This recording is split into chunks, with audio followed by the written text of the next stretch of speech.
어부 여러분, 불법을 닦거나 배우기 전에 반드시 불법에 대해 정확히 알아야 합니다. 만약 우리가 불법을 잘못 이해하게 되면 설사 많은 시간을 들여서 배운다 할지라도 끝에 가서는 아무런 결과도 얻지 못합니다. 그렇게 되면 참으로 안타까운 일이 아닐 수 없습니다. 그러므로 우리는 먼저 무엇이 불법인지에 대해 법우 여러분들에게 되도록이면 간명하게 그리고 요점만을 추려 설명하고자 합니다. 불교의 창시자는 석가모니 불입니다. 석종께서는 3000년 전에 북인도에서 태어나셨습니다. 중국 역사 기록에 의하면 석조는 주소왕 24년, 즉 갑인년에 태어나시어 주목왕 53년 인멸 때까지 79년간 세상에 머무셨다고 합니다. 현대 중국 불교의 윗대 노숙과 대덕들이 석존의 인멸을 기릴 때 이 연대를 사용하였습니다. 역사 기록에 의하면 석종께서는 살아계실 때 대중을 위해 49년간 경을 강하고 법을 설하셨다 하는데 석존 인멸 후 1000년이 되는 해, 즉 중국 동한 명제 영평 10년, 서기 67년이 되어서야 비로소 불교가 정식으로 중국에 전래되었습니다. 만약 우리가 불교에 대해서 알고자 한다면 먼저 불이란 무엇인가, 법이란 무엇인가, 불법이란 무엇인가, 불교란 무엇인가에 대해 알아야 합니다. 이 몇 가지 질문은 우리가 불타의 가르침을 닦거나 배우는 데 밀접한 관계가 있습니다.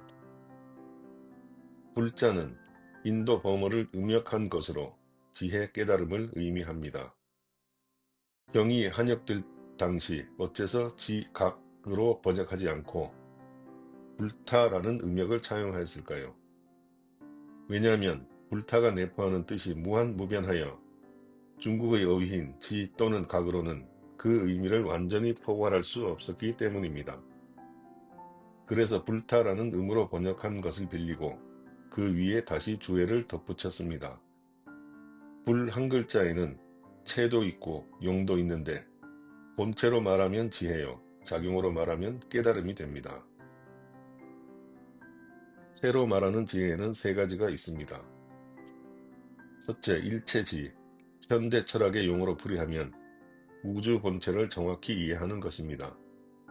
이러한 지혜를 불법에서는 일체지라고 합니다. 둘째, 도종지.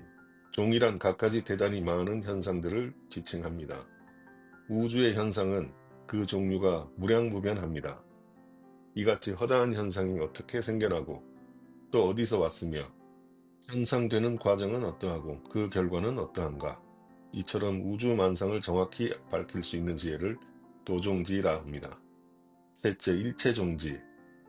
우주와 인생의 참 모습을 마침내 원만히 깨달아 털끝만큼의 미혹이나 오차도 없는 그런 지혜를 일체종지라 합니다. 석가모니불은 이와 같은 삼종지를 부족하였기 때문에 그 지혜의 작용으로 말미암아 우주 전체와 인생의 참 모습에 대해 완전하고 정확한 깨달음을 얻게 된 것입니다. 지혜가 작용을 일으키는 것을 큰 깨달음이라 하는데 부처님께서 경에 설하신 깨달음은 세 가지가 있습니다. 첫째는 스스로 깨닫는 것이요, 둘째는 남을 도와 깨닫게 하는 것으로 이를 각타라 합니다. 셋째는 원만히 깨닫는 것입니다. 소승교의 아라한이나 벽지불은 스스로 깨달은 이로써 깨달은 후에 능동적으로 남을 도와 깨닫게 하려는 발심을 일으키지 않았기 때문에 경에서 종종 이러한 일을 소승인이라 일컫습니다. 대승의 보살은 깨달은 후에 깨닫기를 염원하는 모든 중생을 능동적으로 돕습니다. 깨닫기를 염원한다 함은 곧 기연의 성숙을 말합니다. 기연이 성숙하면 보살은 반드시 이와 같은 중생을 도와 그로 하여금 스스로 깨닫고 마침내는 원만한 깨달음에 이르게 합니다. 마침내 원만한 깨달음이란 다른 종교에서 찬미하는 전지전능의 주와 같습니다. 이를 불교에서는 불타라 부릅니다. 부처님께서는 이 같은 원만한 지혜의 덕능을 우리에게 설하시면서 깨달음이 곧 지혜의 덕능이요 작용이며 모든 중생이 본래부터 갖추고 있는 것이라 말씀하십니다.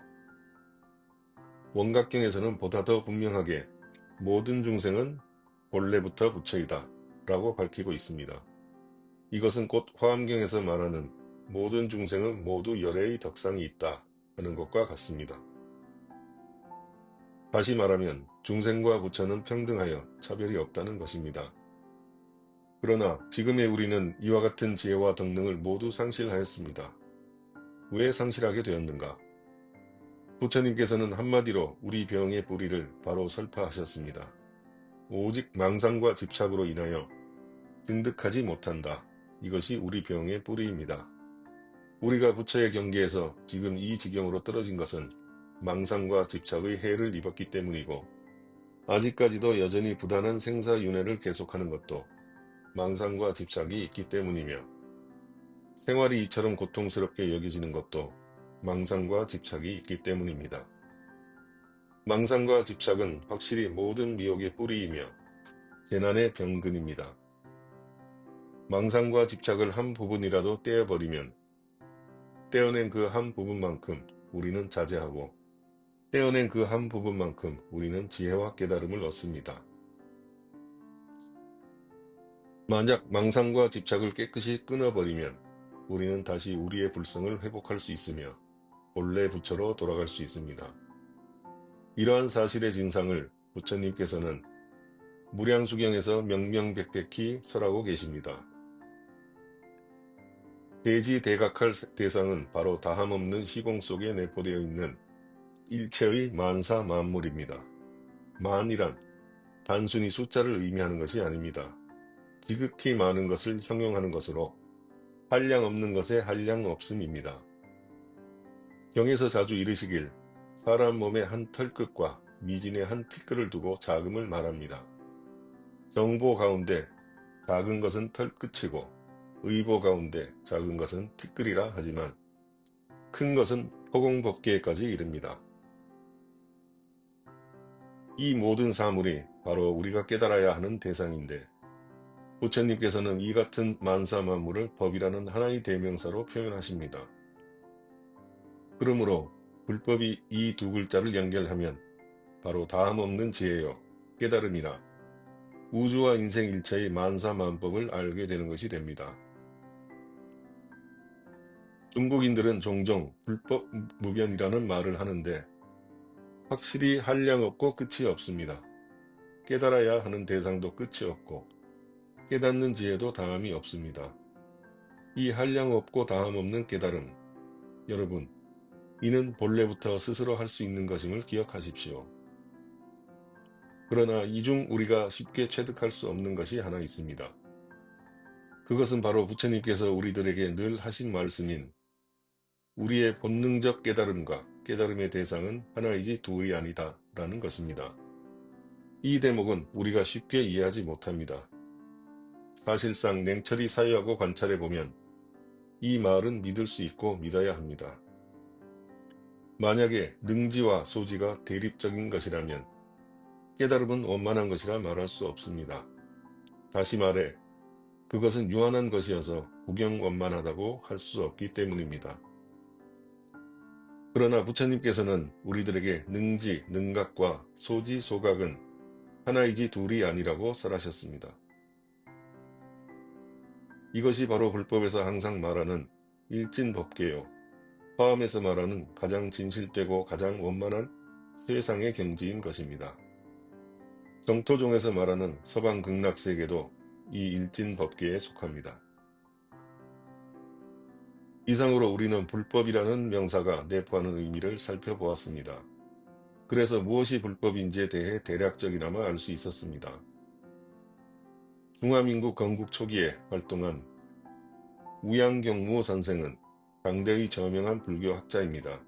그는 남경에 기나대학원을 세워 적지 않은 불교 인재들을 배출했는데 그들 중엔 출가승려도 있고 제가신도도 있습니다. 대사께서는 1923년 현재 남경사범대학이라 불리는 제4중산대학에서 불법은 종교도 철학도 아니다. 다만 현 시대가 필요로 하는 것이다. 라는 제목으로 강연을 한 적이 있습니다. 이 강연은 당시 중국 사회에 상당한 감동을 주었습니다. 그는 많은 예문을 들어 불법의 의미를 바르게 밝혔습니다. 그 후 왕은양 거사가 이 강연문을 정리하여 작은 책자로 출판하였고 현재 대만에서도 유통되고 있으니 여러분께서 자세히 읽어보십시오. 그러면 그의 관점이 매우 정확하다는 것을 알 수 있을 것입니다.